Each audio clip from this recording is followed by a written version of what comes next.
আচ্ছা, এটাকে এখন বিদআত বানানো যাবে। আমি কি বানায় দেখাবো বিদআত? এটাকে বিদআত বানায় দেখাবো? বিদআত বানায় দেখাচ্ছি। ভিতরের অংশ কালো, উপরের অংশ অ্যাশ কালারের, এভাবে হাতা কাটিয়া পাঁচটা বুতাম লাগাইয়া যদি কেউ কোটি বানাইয়া পরে তার 10 নেকি হয়। এবার এটা বিদআত। এবার এটা কি?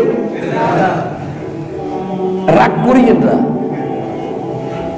যদি কেউ বলে এভাবে হাতা কাটিয়া অ্যাশ কালারের রেক দাগ দিয়া, কালো কালারের ব্যাক সাইড দিয়া 5টা সুন্দর বুতাম দিয়া যদি একটা কোটি বানাইয়া পড়েন, আপনাকে দেখতে সেই রকম লাগবে, সেই রকম আরাম।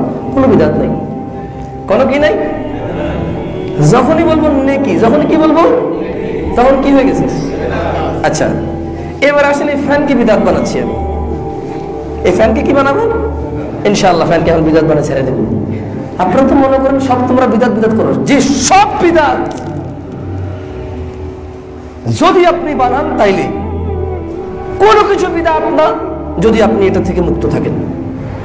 আচ্ছা, ফ্যানকে কিভাবে বিদআত বানানো যায়? আমি একজনকে কিন্তু প্রশ্ন করবো, পরে একজনে কিন্তু আমাকে একটা বিদআত বানায় দেখাইতে হবে, ঠিক আছে?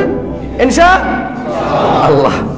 যাই হোক, যদি কেউ বলে ঠিক ইমাম সাহেবের মাথার উপর থেকে 3 হাত দূরে একখান সিলিং ফ্যান লাগাইয়া প্রতিদিন রোজ সকালবেলা ইহাকে 2 মিনিট চালু করিয়া বন্ধ করিয়া ঠিক জোহরের সময় যদি আবার চালু করিয়া দেয়, তার 2 বছরের গুনাহ মাফ হইয়া যাবে।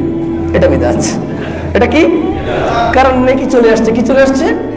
এই নেকির কথা কে বলে নাই? কে বলে নাই? এই পদ্ধতির কথা কে বলে নাই? এখানে যে প্রবলেম। যদি কেউ বলে ঠিক ইমামের মাথার উপর দিয়া 90 ডিগ্রি অ্যাঙ্গেলে একখান ফ্যান লাগাইয়া ইমাম সাহেব আসিবার 2 মিনিট পূর্বে লাগাইয়া দাও, ইনশাআল্লাহ ইমাম সাহেবের মিম্বার ঠান্ডা শীতল হইয়া থাকিবে, উনি আরাম পাইবে। এটা বিদআত না? এটা কি না? এটা নেকি। কেন? যিনি ফ্যান লাগাইছে ইমাম সাহেব সালাত আদায় করাচ্ছে, গরমের দিন উনি ঠান্ডা শীতল হয়ে আরামসে মনোযোগ দিয়ে নামাজ পড়তেছে, ওনার নামাজে মনোযোগ আছে। আর এই ফ্যানে এর ভূমিকা আছে। এই ফ্যানে কি আছে? ইনশাআল্লাহ ফ্যান যিনি দান করছেন ওনার নেকি হবে। ওনার কি হবে? কিন্তু সিস্টেম করে দিয়ে যদি এটাকে নেকি বানানো যায়, এটা কি হয়? এবারে আসেন, আপনার হাতকে বিদআত বানাচ্ছি। আপনার কি কি বিদআত বানাবো?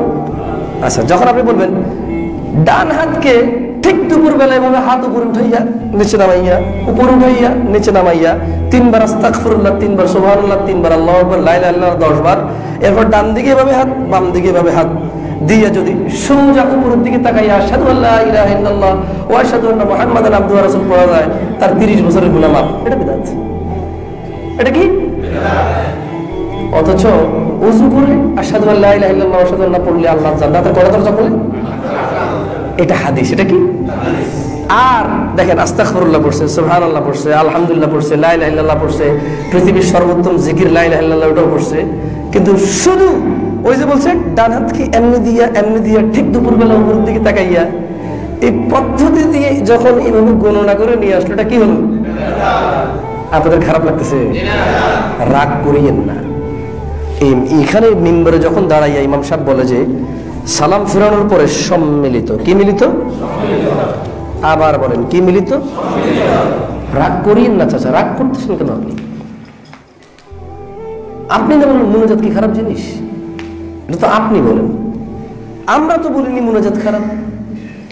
আমরা বলেছি আপনি যে পদ্ধতি চালু করেছেন, স্টাবলিশ করেছেন, অনিবার্য অবধারিত করেছেন, আল্লাহ নবী এটা দেয়নি, আপনি চাপাচ্ছেন কেন এটা আমার উপর?